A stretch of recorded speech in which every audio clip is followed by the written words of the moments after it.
The rumors surrounding the iPhone 14 are becoming more and more interesting. Recent rumors have suggested that in addition to a new 48-megapixel camera, the iPhone 14 Pro and Pro Max will also receive a new ultra-wide-angle camera with larger pixels. Well, hello guys, welcome to House of Tech, and if you'd like to get new updates about gadgets and tech every day, hit that like and subscribe button. According to a report released by TrendForce earlier today, the standard model of the iPhone 14 series won't see a significant price increase, and it might even be less expensive than the iPhone 13. And now, a fresh rumor concerning the pill and hole cutouts on the Pro model has surfaced. The fact that the notch will be gone from the 6.1-inch and 6.7-inch iPhone 14 Pro models in favor of a pill-shaped cutout for Face ID components and a pinhole for the front camera is now widely known. According to the majority of reports, leaked schematics, and alleged dummy models, there will be some room between the two cutouts.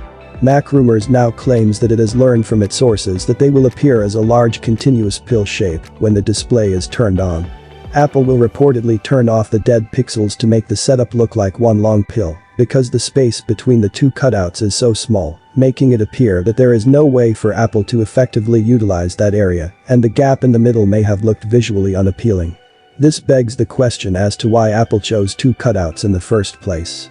According to the report, Apple may also visually enlarge the blacked-out areas surrounding the cutouts when the display is turned on, presumably to better accommodate content.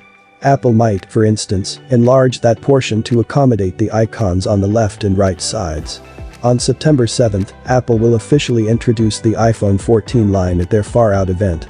The 6.1-inch iPhone 14 and 6.7-inch iPhone 14 Max will retain the notch and offer more RAM, while the Pros are likely to have new cameras, a new chipset, and faster charging.